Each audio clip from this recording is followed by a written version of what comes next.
when people are living in this gap between how they appear to the world and how they really feeling, they don't want to look at this emotion because it is painful. What they'd rather do is distract themselves from all these things in their external environment so they don't have to look. But when that feeling isn't going away, and they can't, after the sports car and after the vacation and after the buying the new things, the new wardrobe, the facelift, whatever, and this feeling keeps returning, this is a time really where they have to look at that emotion. And they have to, as you said, you have to be in the presence of that emotion and ask some fundamental questions. Are these emotions driving my thoughts? How do I think when I feel this way? Now, those thoughts are just old circuits that have been fired and wired in the brain. How do I behave? What do I do? How do I act? What do I say? What comes out of my mouth? Now think about this. If you can observe how you're thinking, notice how you're acting, and pay attention to how you're feeling, the moment you become conscious of what you're unconscious to, it means you're no longer the program. Now you're the consciousness observing the program, and this is when we begin to objectify our subjective selves. And the more we can look at ourselves through the eyes of someone else, the more conscious we can become of that, the less unconscious we're prone to be in our normal life. So the word meditation, the symbol of meditation in the Tibetan language, literally means to become familiar with. So if you're becoming familiar with your unconscious thoughts and making them conscious, you're in a process of meditation.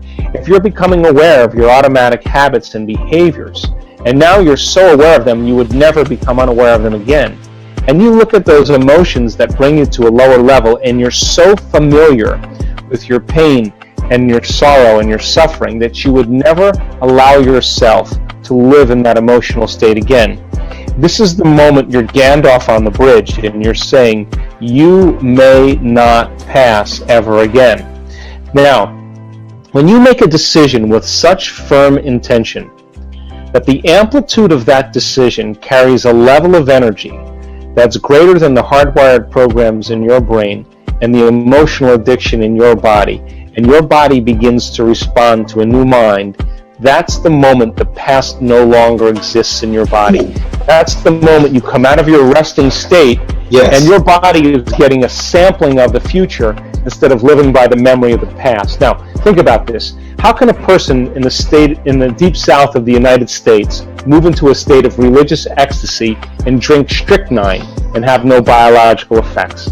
How can the mother who has her child caught under the car make the decision to lift that car up and pull the child out? The mother doesn't say, hey, I had carbohydrates today and I haven't worked out in 2 weeks. She doesn't think like that.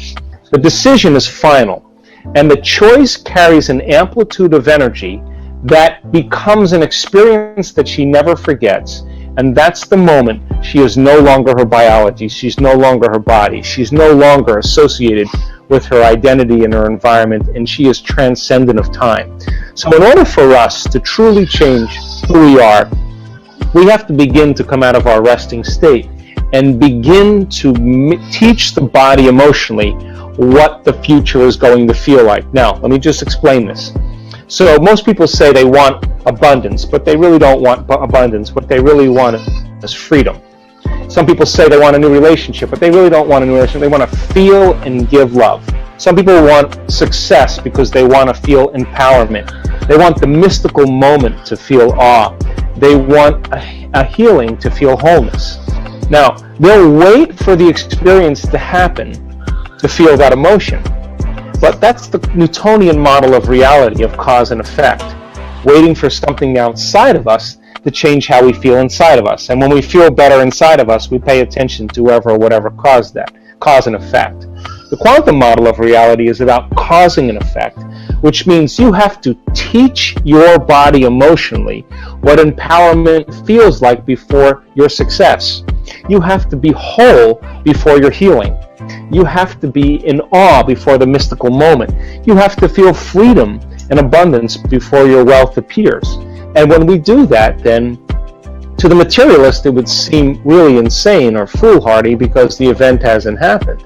But to the quantum mind, though, the body is getting a sampling of the future before the experience occurs. And if we do this properly and we marry it with a clear intention, the body begins to believe it's in the future instead of in the past. And now we're defined by a vision of the future instead of a memory of the past. And so we teach people how to come out of their resting state. Unfortunately, as I said, most people wait for the crisis to come out of their resting state, and where they say this is enough. But everybody already knows how to do this, because everybody that's on this call has already done something great in their life. And what did they do? They made a decision. They had a vision. They got inspired by that vision. They decided what thoughts would support them to that vision, what behaviors and choices they were going to make. They felt enthusiastic, and they began to get their behaviors to match their intention, and they changed. Now think about it when we set out to do something and we didn't accomplish it.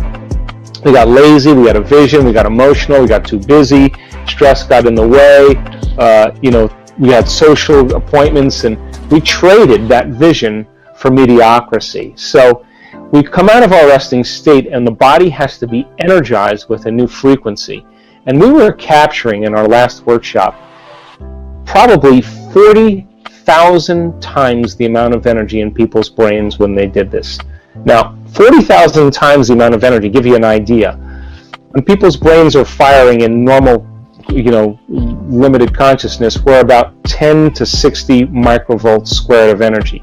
We're talking about 1,000,000 microvolts of energy in a person's brain. I mean, you can charge your iPhone with that. That is how powerful we really are. So then, as we begin to overcome those limitations that block the flow of the divine in us, as we begin to remove those layers, we begin to feel connected to something greater. And then the next challenge appears. When we begin to get our mind and body right, and we begin to look at what piece of knowledge could we apply to this adversity to change something about ourselves, to get closer to source, I think that when people really begin to realize that there's no structure out there, there's structure for drugs, there's structure for alcohol, there's structure for gambling, there's structure for video gaming or overeating or shopping or all of consumerism. You take a pill and it makes that feeling go away immediately. You're going to correlate that internal change with whatever you did to take that, and you're going to develop an attachment or an addiction. And what that does is it begins to broaden the gap. And you could be the wealthiest, the most successful, the most popular person, most good-looking person in the world, but if you haven't overcome that emotion right there, you haven't evolved in one lifetime. And this is where we have to begin to look at where we're going to make the biggest contribution to ourselves, because as we begin to understand that the soul cannot create a future experience, and the soul wants to really have new events and novel experiences. If you're living by the same emotion every single day, and you're anchored emotionally in your past, and your body's been conditioned emotionally to be in the past, then until you overcome that emotion, the soul can't get on with creating anything new, because for the most part, you're bound to a past experience. So when we begin to overcome the emotions, then we're literally pulling our mind out of the past, and that's when we begin to create a new future. If you begin to embrace this paradigm on the deepest level, then the soul's real desire is really to experience the unknown, to experience something new. And so if you're living and feeling the same way every single day, then it means nothing new is happening in your life. And that boredom right now I'm going to speak for you, that boredom or that predictable, familiar emotion is what's nagging at you and bothering you, because on a soul level, there's more to experience. So then, as you begin to look at the old identity, and this is where we get stuck, is that for most people, it's their personal reality that's creating their personality. It's the media and the social engagements and the advertising and television and the people and things in our life. we're reacting to everything known in our life, and by consciously or unconsciously, when we see certain people, we go to certain places, we do certain things at the exact same time. It's the external environment that's controlling how we think and feel. So if you understand that, then it would be a good idea to eliminate yourself from your external environment. That's called meditation. You close your eyes, and now you have less sensory information coming into your brain. You put in earplugs or you play music, and that fills the space. So now your inner world starts becoming more real than your outer world. You put your body away. You're no longer your body. You're no longer a face. You're no longer identity.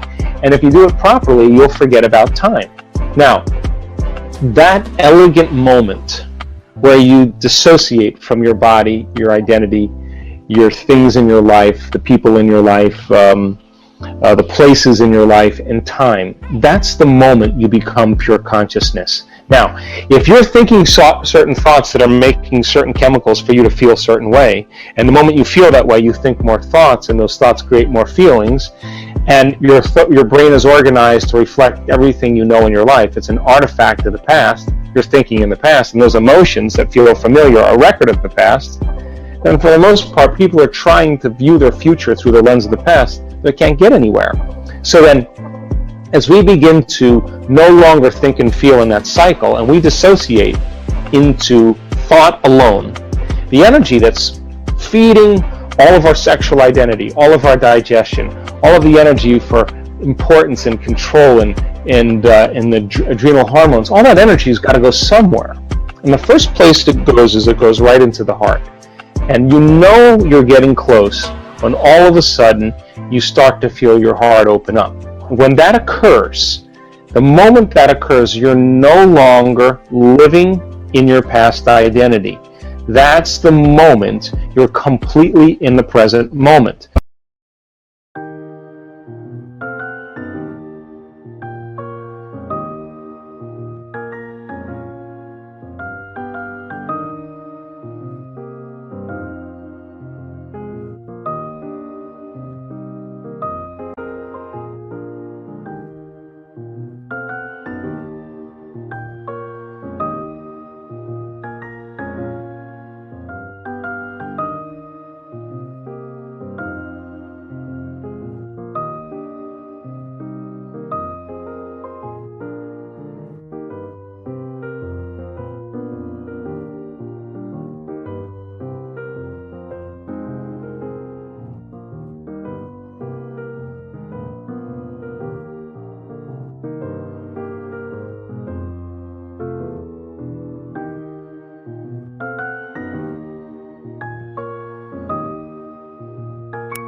kia lại khiến đôi mắt của em thêm sầu. Vì sao em đi không để lại lý trí, chẳng để lại anh khi nước mắt còn rơi, còn rơi. Vì giờ em đã vội quên đi bao câu hứa mình còn cho nhau, quên đi bao nỗi đau mình dành. Ngày giờ em đã vội quên đi những lời hứa ngày nào, vì dòng nước mắt em đã vội rơi. Anh không thể mãi anh như đến vào điên rồi. Anh như say đôi mắt môi, anh như chỉ còn muốn em bên cạnh như ở phố xa rồi. Anh chỉ muốn em cạnh đây thôi, không muốn em ở bên đời, chỉ muốn em anh bên người. Người đã gỡ bước đi xa trong cơn mưa chiều vội vã, người đã bước quên anh khi cơn mưa qua gần vội vã. Em đã quên rồi mai sau đây yêu má bé, chẳng còn lại gì những người em mang nước mắt rơi. Em khiến con tim như trôi bay trong chiều thu đầy nắng, em khiến con tim như tan vỡ trong chiều thu mát màng. Vì còn nhiều lắm những ngỡ vàng, nhiều lắm những nỗi vội vàng, nhiều lắm những cơn mưa em ở ta bây giờ đơn vang. Không mơ không mai đứng sang nhờ mai em còn đợi đôi hồng mai anh còn. Người ta xưa ta chúng còn giữ nhau, chẳng để giữ lấy em khi cơn mưa về đến. Và chẳng cần nhau khi anh với em cùng một đêm trôi. Em ơi ta còn gì nữa đâu bằng cơn mưa ngày hôm qua, ta còn lại gì nữa đâu khi